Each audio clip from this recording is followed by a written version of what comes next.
Hello beautiful people, మన ఛానల్లో present is present అనే చైనీస్ రొమాంటిక్ టైమ్ ట్రావెల్ మిస్టరికల్ సైఫై అన్ని జోనర్స్ ఉన్న డ్రామాని ఎక్స్ప్లెయిన్ చేసుకుంటున్నాం కదా.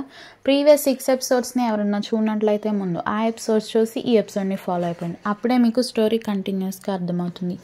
ఈ వీడియోలో నేను ఎపిసోడ్ 7ని ఎక్స్ప్లెయిన్ చేయబోతున్నాను. ఎపిసోడ్ ఓపెనింగ్లో 2025లో హీరోని పోలీసులు అరెస్ట్ చేస్తారు. ఎందుకంటే హీరో ఇంట్లోనే యాన్షా చనిపోయిందంట. 2025 వేజిషి తనలో తానే ఇలా అనుకుంటాడు, నేను ఇక్కడ పోలీసులకి కోఆపరేట్ చేస్తే 2024 వేజిషి యాన్షాని ఖచ్చితంగా కాపాడుతాడు అని. మళ్ళీ సీన్ని 2024కి షిఫ్ట్ చేస్తారు. హీరో పొద్దున్నే రెడీ అయ్యి తన కార్ దగ్గర ఉంటాడు. యాన్షా కూడా అప్పుడే రెడీ అయ్యి కిందకు వస్తుంది. హీరోయిన్ వేజిషిని ఏంటి రోజు నువ్వు ఇంత ఎర్లీగా రెడీ అయ్యావు అని అడుగుతుంది. హీరో ఏమీ లేదులే అని ఆన్సర్ చేసి నువ్వు ఇంత పొద్దున్నే ఎక్కడికి రెడీ అయ్యావు మళ్ళీ అని యాన్షాని అడుగుతాడు. యాన్షా వేజిషికి ఇలా చెప్తుంది, నేను చేయాల్సిన పనులు కొన్ని ఉండిపోయాయి, అవి ఫినిష్ చేయడానికి వెళ్తున్నాను అని చెప్తుంది. హీరో తన్ని కార్ ఎక్కమని డోర్ ఓపెన్ చేస్తాడు. యాన్షా హీరోతో ఇదేంటి కొత్తగా అని అడుగుతుంది. హీరో తనకు ఆన్సర్గా నువ్వు మర్చిపోయావా మనం అని తన మాటల్ని పూర్తిగా చెప్పకుండా ఆపేస్తాడు. యాన్షా తనతో అందుకని మనం జస్ట్ బాస్ అండ్ ఎంప్లాయ్ అంతే కదా అంటుంది.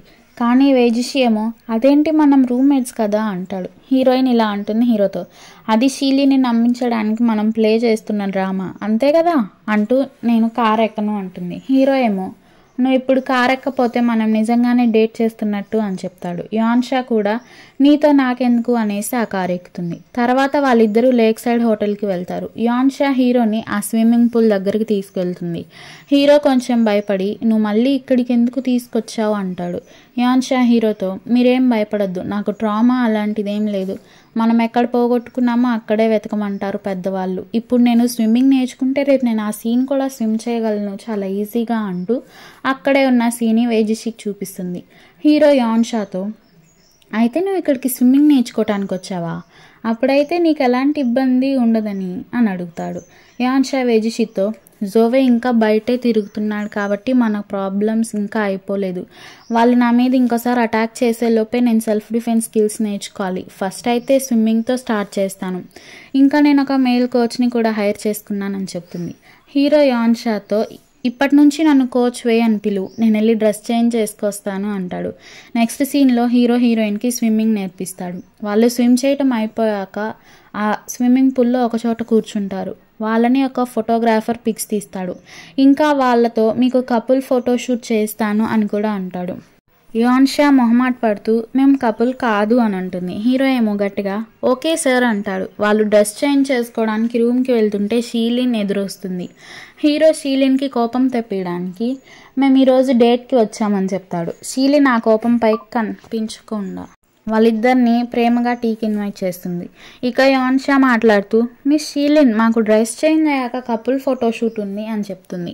షీలిన్ చాలా కోపంగా అక్కడి నుంచి వెళ్ళిపోతుంది. వీళ్ళిద్దరూ డ్రెస్ చేసుకొచ్చుకొని ఫొటోస్ తీసుకుంటారు. వీళ్ళు రియల్ కపుల్ లానే ఫోటోషూట్ చేయించుకుంటారు. వాళ్ళు తీయించుకున్న ఫొటోస్ని యాన్షా చూస్తుంది. ఆ ఫోటోగ్రాఫర్ చాలా బాగా తీసుంటాడు వాళ్ళ పిక్స్ని. యాన్షాతో ఆ ఫోటోగ్రాఫర్ మీ కాంటాక్ట్ ఇవ్వండి, అవి ఎడిట్ చేశాక మీ అడ్రస్కి పార్సిల్ చేస్తాను అని చెప్తాడు. యాన్షా అతన్ని వీచాట్లో యాడ్ చేస్తుంది. అప్పుడే పేషెంట్ అక్కడికి వస్తాడు. పేషెంట్ వాళ్ళిద్దరిని చూసి షాక్ అయిపోతాడు. తర్వాత హీరో అండ్ హీరోయిన్ రూమ్కి వెళ్తారు. అక్కడికి వెళ్ళాక వాళ్ళ మతిపోతుంది. ఎందుకంటే షీలిన్ వాళ్ళ బెడ్ని పూలతో డెకరేట్ చేయించుంటుంది. హీరో బ్లాంకెట్ని తీసుకొని సోఫాలో పడుకోవటానికి వెళ్తాడు. కొంతసేపటి తర్వాత షీలిన్ వాళ్ళ రూమ్ డోర్ కొడుతుంది.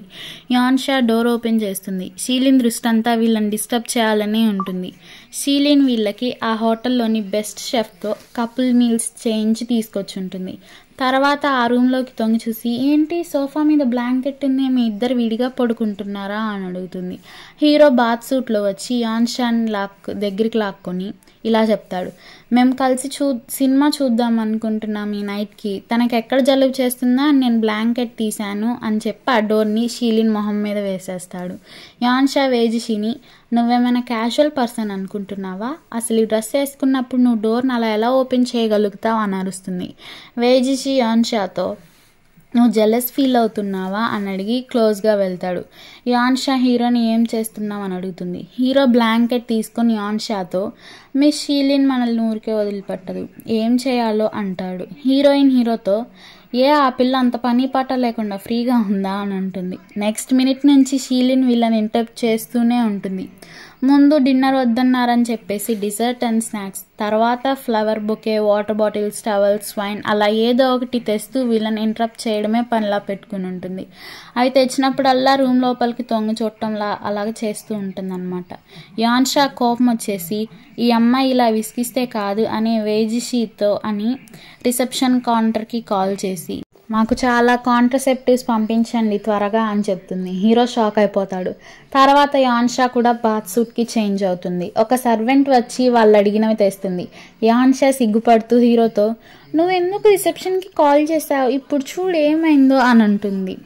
షీలిన్ వేరే రూమ్లోంచి వీళ్ళని తొంగి చూసింది ఆల్రెడీ. లోపలికి వెళ్ళాక యాన్షా హీరోతో చూడు చివరికి ఈ సిచ్యువేషన్ కూడా నేనే హ్యాండిల్ చేయాల్సి వచ్చింది అంటుంది. వేజిషి యాన్షాతో miss Yan you are the best అని చెప్తాడు. నెక్స్ట్ మార్నింగ్ ఇద్దరు కార్లో ఆఫీస్కి వచ్చాక యాన్షా హీరోతో ముందు నేను కార్ దిగి వెళ్తాను, కొంతసేపటి తర్వాత మీరు రండి అని అంటుంది. అలా ఎందుకు అని వేజిషి అడిగితే యాన్షా సమాధానంగా అప్పుడైతేనే నా కొలీగ్స్ మన గురించి రూమర్ స్ప్రెడ్ చేయకుండా ఉంటారు అని అంటుంది. వేజిషి హీరోయిన్తో సరే నేను నీకు కోఆపరేట్ చేస్తాను, నీ గురించి రూమర్స్ రావద్దు అంతే కదా, ముందు నువ్వు వెళ్ళు అని చెప్తాడు. Yansha thank you for your cooperation అని చెప్పి అక్కడి నుంచి వెళ్తుంది. కొన్ని రోజుల తర్వాత యాన్షా ఒక మీటింగ్లో ఉన్నప్పుడు టైం 12 అయిందని చెప్పి అక్కడి నుంచి వాష్రూమ్కి వెళ్ళి డ్యూయల్ స్పేస్ ఫోన్ని చూస్తూ అతను ఇంకా నాకు ఎందుకు కాల్ చేయలేదు, ఇన్ని రోజులు అయిపోయింది, అతను ఏమన్నా ట్రబుల్లో ఉన్నాడా అని అనుకుంటుంది. యాన్షాకి అప్పుడే పేషెంట్ మెసేజ్ చేస్తాడు. హాయ్ యాన్షా, మనం మీట్ అయినప్పుడు ఫేవర్ అడుగుతానన్నాను కదా, ఈ వీకెండ్ ఆన్సన్స్ షాప్లో లంచ్ చేస్తూ మాట్లాడుకుందాం, నువ్వు ఫ్రీగా ఉంటే రాగలవా అని. యాన్షా సరే వస్తాలే, నేను ఆన్సన్ వాళ్ళ మనవరాల్ని చూడాలి అని రిప్లై ఇస్తుంది. నెక్స్ట్ సీన్లో యాన్షా ఆన్సన్ షాప్కి రీచ్ అయ్యి వాళ్ళ మనవరాల కోసం కొన్ని బొమ్మలు అలా ఏదో తెస్తుందన్నమాట. ఆంటీకి పేషెంట్ లంచ్కి కలుద్దామని చెప్పాడు అని చెప్తుంది. వీళ్ళు మాట్లాడుకుంటుంటే ఆంటీ వాళ్ళ మనవరాలు ఏడ్చిందని ఆంటీ లోపలికి వెళ్ళిపోతుంది. తర్వాత ఫ్యూచర్ హీరో యాన్షాకి కాల్ చేస్తాడు. యాన్షానే ఆపకుండా మాట్లాడుతుంటుంది. అసలు ఎవరు నువ్వు, టైం టు టైం నాకు ఎలా హెల్ప్ చేయగలుగుతున్నావు, నా గురించి నీకెలా తెలుసు, ఆ వేజిషితోనే నువ్వు నన్ను ఎందుకు ఉండమన్నావు, నాకెందుకు హెల్ప్ చేస్తున్నావు అనేసి అడుగుతుంది ఆపకుండా. ఫ్యూచర్ హీరో అటిక్ 307 అని అనగానే యాన్షా ఫ్లాష్ బ్యాక్కి వెళ్ళిపోతుంది.